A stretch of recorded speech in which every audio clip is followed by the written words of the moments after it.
Okay. Anyway. Okay. We are on Samach Hey Amud Aleph, top of the Amud by the two dots. We're learning Le'ila Nishmas Mindel Mariam Bas Kalman Ruvain. We're Neshama Shabbat Aliyah. Here we go. So the Mishnah told us that a woman or a man is allowed to go out with a wad in their ear. Okay, and the wad is catching their wax. Okay. This is true only if it's tied to her ear. If it's not, we're afraid that it's going to fall out, and she might put it back in. She might carry it, etc. And that would be prohibited. Therefore, it has to be like tied on. However, they tied on, but it has to be tied on. Okay, if Moshe b'sandala, a wad in her sandal. Tani Rami Bar Yecheskel, who shekashla b'sandala. Same Rami Bar Yecheskel saying that you have to tie it well into the sandal, or else you can't wear it. There are poskim who point out that specifically a sandal. If it was a shoe, it wouldn't have to be tied in. With a shoe, it kind of like it's covered on all sides. You have like a pad or something in there. That's okay. It's only with a wad, something that it's only with a sandal. Something which was not closed in on all sides. There you have to tie it in. And then the final one of Moshe skinala l'nidasa, with a wad prepared for her bleeding. Okay, Sav Rami Bar Chama Lameimar v'hu shekshur ben yarchuseh. Rami Bar Chama, who kept on saying, Rami Bar Cheskel kept on saying tied on. So Rami Bar Chama comes along and says, maybe it's only true when it's tied on. It has to be like tied on to her. Amarava af pisha eno kashala. It's not true.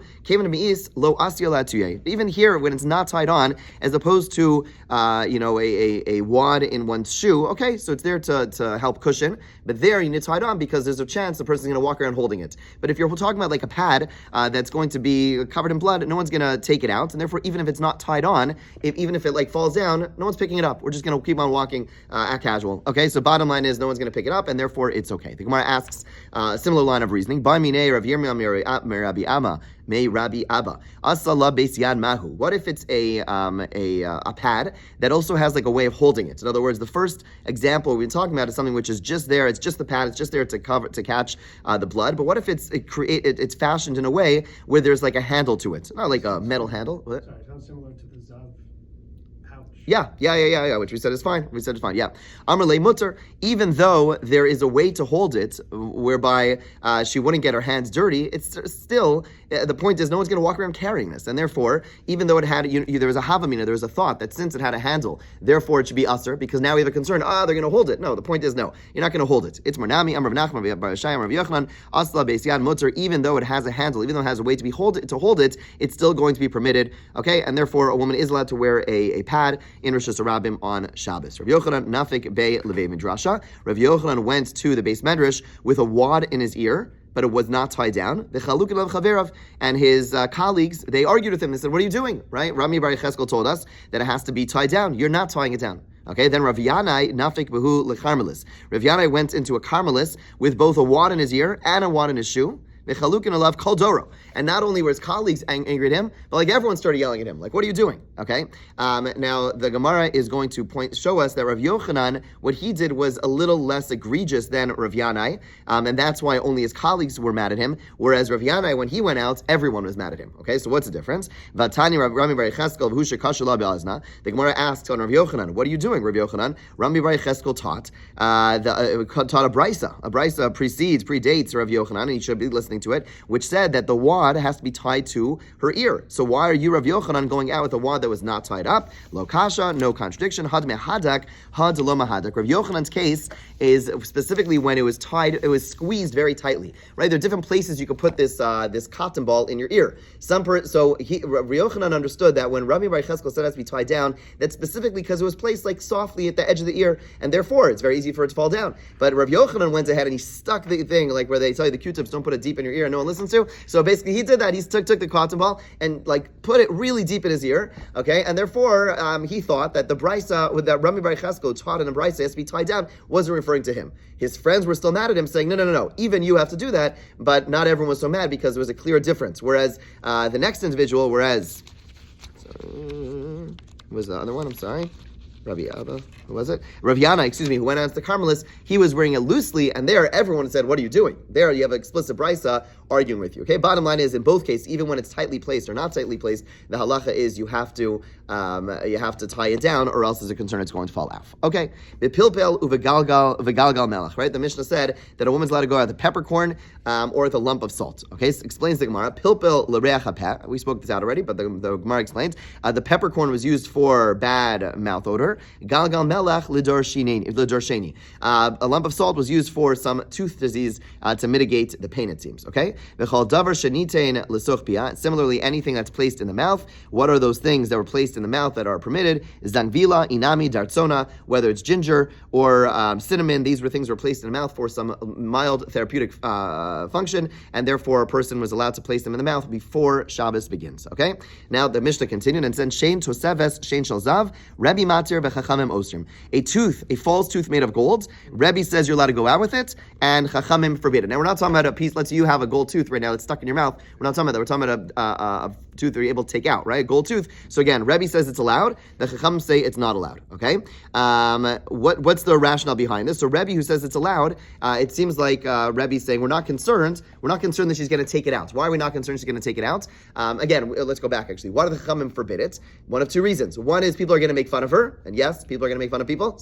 And therefore she's going to be embarrassed and hide it in her pocket. The other is the opposite. She's going to say, "Wow, look at my cool gold tooth," and she's going to show it to other people. Fine. Rebbe says no. It's embarrassing. She's missing a tooth. You have this filling, whatever it is. We're not going to take it out. Okay. So basically, Rebbe's chiddush is that in a scenario where there's going to be embarrassment or potential embarrassment, she is not going to take it out. Okay. Rav Zera. Rav Zera comes along and qualifies the debate in the Mishnah. Lo shanu ela shel zav. This was only taught about gold. When it comes to silver, everyone agrees it's permitted. Why? Why with silver is it permitted? One of two reasons. Either silver is similar enough to their teeth.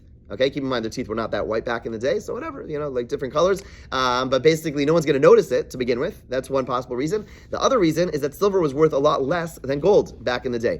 Whatever, depends on your time frame. But basically, silver is worth a lot less than gold, and therefore, on the approach of wanting to show it off, a silver tooth, no one's going to show it off. A gold tooth, that's a big deal, right? So that's those are two possible reasons. Okay, okay, so when it's silver, everyone agrees it's mutter. When it's gold, Rebbe allows it. The Chachamim do not allow it. Okay. Amar Abaye. Abaye now comes along and points out that we've seen the similar principle in three different cases. Rebbe, Rabbi Eliezer, Rabbi Shimon ben Elazar, Kulu svir lahu dechol midi demiganya be lo asiyalach v'yeh. We have from both Rebbe, who we just read a second ago, Rabbi Eliezer and Rabbi Shimon ben Elazar, they all hold that items which cause embarrassment, there's no issue of carrying. Okay, this should be good chazar, good review, because we saw basically three different scenarios where the same principle came up, where one opinion said it's forbidden, and the other opinion says no, they're not going to take this out because it's embarrassing. What are they? Rebbe Hada Amran. Rebbe says you're allowed to have a gold tooth in. You're not going to take it out because it's embarrassing. That we just saw. Whereas the Chacham disagree. Rabbi Eliezer, what's the Rabbi Eliezer referring to? The time we saw in a brisa. Rabbi Eliezer poter b'chovelas u'v'tzlocha shel payatzin. Again, Rabbi Eliezer allowed the spice bundle or a flask of balsam oil. The Chachamim forbade it, but he allowed it. Why? Because even though they might look nice, they may smell nice. No one's going to go, hey, look, I have odor problems. Check out my cool thing. No one's going to do that, and therefore Rabbi Eliezer permitted it. Rabbi Shimon ben Elazar, Tanya Klal Amar Rabbi Shimon ben Elazar, Kol Shulam Matam and Esvacha Yotzebo. He allowed anything that's under the main hat is allowed to be worn. Lemalam and Esvacha Eina Yotzebo, something above the hat you cannot wear. Why? Same idea that something under the hat, there's a concern. If I go ahead and take that thing from under the hat, the woman's going to show her hair. She's not going to want to do that, and therefore it's not allowed. Same idea, same principle. Anytime you have, so basically, he's just pointing out that you should group the principle behind these three rulings all in one. They're all basically saying that things which could potentially cause embarrassment, there's no issue of carrying because a person's not going to take those things off. Okay? What's the hat? What's under the hat? Let's say she has meaning they have sometimes layered hats. Like you have a hat, but under the hat you have some cool adornment. But the only way to get the adornment off, you have some what's it called? Thingamajiggy, thing under the hat that is adornment, like an adornment, hanging over here, right? But there's a hat on top of it. So how do you get it off? Take the hat off and then take the thing off. But you want to do that because she doesn't want to cover hair. Okay, fine. New Mishnah. Yotza b'selash al tzinis. A woman's allowed to go out with a coin that is on a tzinis. The tzinis, we'll see in the Gemara, is a type of wound, and there would be the way they would address the wound is by putting a coin that would help with the healing process, which we'll see soon. Habanos ketanos yotzos bechutin. Young girls, after they get their ears pierced, they would wear threads to hold the pierce in place. Okay, vafilu bekisamin, and also with splinters. Shabaz's name in their ears. Okay, the simple understanding as to why there's not an issue is A, there's nothing to show off, and B, you got to keep them in, right? Anyone ever got their ears pierced? Not me, but my kids. You can't take them out, right? You can't take them out because it's going to cause, your ears are pierced. Yeah. A couple of weeks ago. Did it hurt? Okay, sorry, too much attention. Okay, they look great. Okay, fine. Arvios, Yotos, or Ulos, Arabian women, okay, women who live in Arab countries are allowed to go wrapped up in headcloth, right? In other words, that's how they would get dressed. They would have this whole elaborate, wrapped up face. Umadios, Prufos, women from Media would go out with their cloaks fastened on stones or nuts. Okay, so what does that mean? What that means is that the first group of people who wear I forget the term now, whatever, basically completely covered up or just their eyes were showing, that's okay. That's not, even though for you and me to do that, that's weird, but the point is this is normal in their region. It's not called carrying. It's not, even though it's a weird, or for you and I, if I were to walk outside dressed with just my eyes showing, it would be very strange. But for them, it's totally normal, and therefore that's not considered carrying. It's normal way of dressing. In Madai, the way they would have their faces covered, but they would put the cloak from on top, from front of their body over their shoulder, and they would attach it not with a button, but with a coin or a nut. They would kind of attach it to their clothing, and then they would tie it around the nut, and that's not an issue. The nut is now designated, even though a rock or a coin is typically muktzah, but over here it's designated for a purpose. It's therefore not muktzah, and whatever, and it's a normal way of dressing, and therefore there's no carrying, and there's no muktzah issue either. V'chol adam, it's true for any person. It'd be true for any person where this is the norm for them to wear these types of clothing. When the Mishnah lists these cases, they just spoke in prevalent cases, but it would be true if it doesn't have to be a woman. It would be true for a man. It would be true in any region where this is the norm. It would be fine. Okay. Porefes ala a woman's allowed to fasten her cloak on a stone, vala egos or nuts, or a coin. Uvanchlo tifrof lechatchila b'Shabbos. She can't fasten it on Shabbos. In other words, she designates this coin and attaches it to her clothing. Right. This was back in the day. This is their modern day ancient button. The old type of button they would use was a coin, was a nut, was a rock, and they would fasten it somehow to their clothing, and then they would wrap things on it. That's fine. Just do it before Shabbos. Set it up before Shabbos, then it's okay. Okay, ask the Gemara. My tzinis. What is tzinis? Bas ara. It's a wound that is on the bottom of the foot, and they would attach a coin to the sole of the foot. Okay, at the heel of the foot, it would seem, and that's not a burden because it's part of the healing process. Okay, so a person's allowed to, if this is tied on before Shabbos, you're allowed to walk out with it on Shabbos. Umayshna sela. Ask the Gemara. Why is a coin used? If you want to say that it has to be hard, that's what helps this wound. Just use earthenware. In other words, what's unique about a coin? Just use earthenware. Al mishum shuchsa. You want to tell me because the silver generates a little bit of moisture, whereas the earthenware does not. Li'avile tasa. Then you should use anything that's plated with silver. Why do you have to dafka use a coin? Al mishum tsursa. Maybe you want to say it's because the image that is implanted or imprinted on the coin, that somehow helps. That was understood in ancient medicine that a form somehow helps the healing process. Okay. Pulsa. Then you should just make a piece of wood which has an image in it. So why does it have to be a coin? Apparently all these three things are beneficial to it, both it being hard, both generating some moisture, and the fact that it has this image. All those things help with the process. Again, this is ancient medicine. You and I don't necessarily need to use a coin, but the point is that these three things are beneficial for it. And therefore it was allowed. Okay, says. I'm not saying that you could use any of those other. It seems like you could use those other things as well. It doesn't seem to limit. You're saying I'm not sure. In other words, if those things are not as beneficial, it seems like as long as you're going to have some benefits, then it would be allowed. But it seems like we're learning coins, more teaching us like a medicinal point, less a halachic point, saying this is the ideal thing to do. Okay. Habanos yotos bechutin, young girls are allowed to go out with threads. Avud Shmuel lo shavik lehu livnasei denafke bechutin. Okay, so the father of Shmuel, Shmuel had a couple of sisters, and we see a couple of laws, a couple of things that he did for them. Okay, so what are those things? We're going to start the discussion today and finish it tomorrow. Avud Shmuel, God willing. Avud Shmuel lo shavik lehu livnasei denafke bechutin. He did not allow his daughters to go out with threads in the ear. He did not, while they were single, he did not let them sleep together in the same bed, which was quite common back in the day. Back in the day, they have like one family bed. Oftentimes, the whole family would sleep together. He did not let them do so. We're going to analyze each of these. And he prepared mikvos for them for the month of Nisan. And mats for immersing when they would go into the mikvah during Tishrei. Okay, so he would prepare mikvahs for them in Nisan. Okay, rather, what does that mean? We'll see what this means. Basically, they live near the Euphrates River, and the typical place that people go to the mikvah was in the Euphrates. He would not allow them in Nisan to go into the Euphrates River. We'll talk about why. And even in Tishrei, when they would go into the Euphrates, he would put mats out. Okay, we'll see why you have to put mats out and not just go into the Euphrates River. There was something about that. We'll get into that later, tomorrow. Let's discuss the one that's most relevant to us. He did not allow them to go out with threads in their ears. Didn't we say that they are allowed, young girls are allowed to go out with threads in their ears? Why did Shmuel's father not allow his daughters to do so? They were colored ones, and he was afraid that they would want to show off the colored ones. Oh, look, I have green, blue, pink, and they would show it off, and therefore he did not allow his daughters to do so. But regular threads in the ear, that would not be a problem. We're going to analyze the other unique things that he did for his daughters, God willing, tomorrow. Okay, so let's just finish the piece. There's been a long piece that we've been seeing in Rav Dessler, talking about the ladder. Remember the ladder that he was talking about, the fact that there are different ways to connect to Hashem. There is mitoch shelo lishma ba lishma, which is the ladder, the rungs, the ladder that we climb.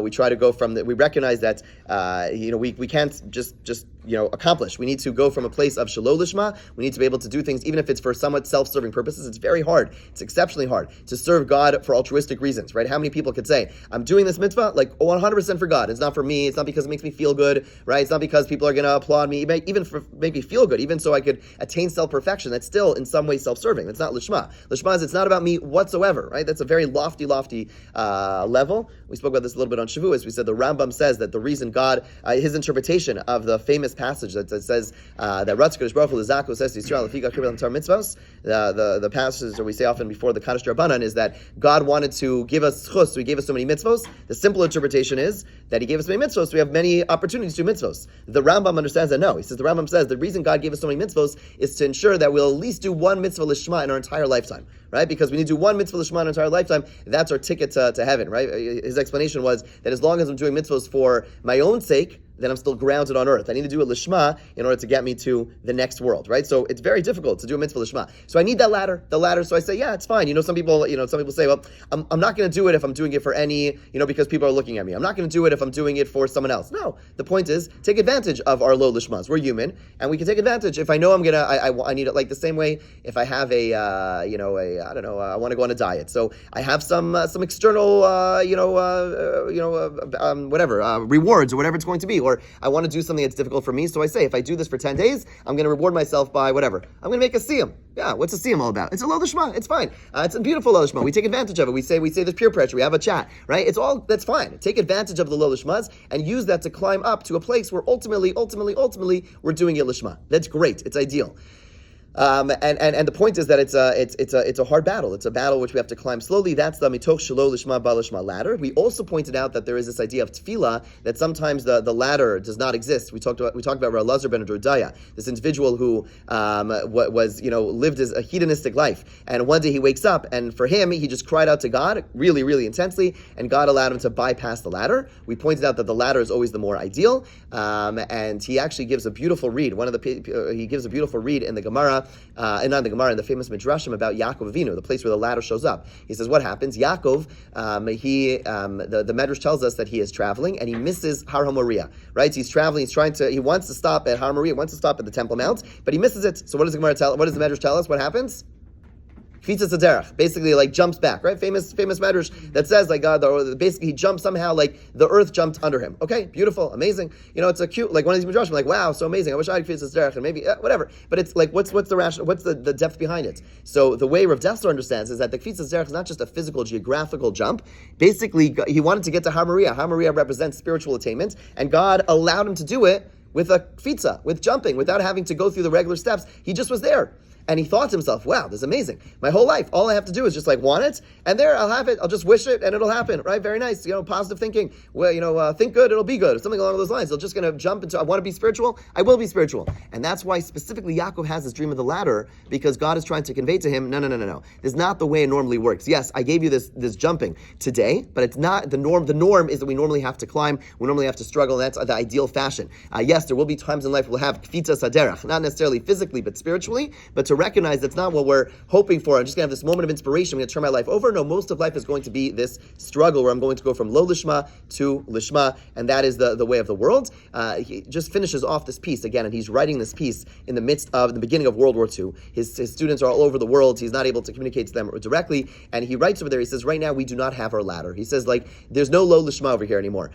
He says, we don't have, normally we have, okay, people are going to look at us and say, wow, you're so special, you're doing spiritual things. He says, right now the world is in chaos. No one has, no one's supporting our yeshivas, and no one's encouraging people to study. Everyone's just in a mess. So he says, clearly God, he says, why is that? He said, we can't know God's ways, but he says, clearly God is giving us a time and place where that ladder doesn't exist, and he wants our tefillos. He wants us basically, remember, there's the ladder, or there is the person who can't climb the ladder, so they scream out, they say, help, help, help. He said, God wants us to cry out. So sometimes in life, on an individual level, he says there'll be times when we have the ladder, when we're able to climb and go and work, and sometimes when we don't. It shouldn't mean we give up. Like, he's trying to encourage us not to give up, to recognize there's always that pathway open to us, and even in the darkest of times, we still have the pathway of just simply screaming out to God. And so those are the two extremes. The two extremes and two poles are, in the ideal, we climb that ladder, we struggle, we say, I'm gonna work through myself, I'm gonna give myself positive benefits, I'm gonna toil. There are times when we don't have that ladder available to us, we feel like all is lost. Not all is lost. We could cry out like the individual who is disabled, who cries out, and someone helps him up out of the room. Similarly, we cry out, we scream to God, and then, as we pointed out earlier, there's the bridge between them, that oftentimes in our own lives we climb. We also need to turn to Hashem, ask Him to help us as we climb through the rungs of spiritual growth. Have a wonderful day.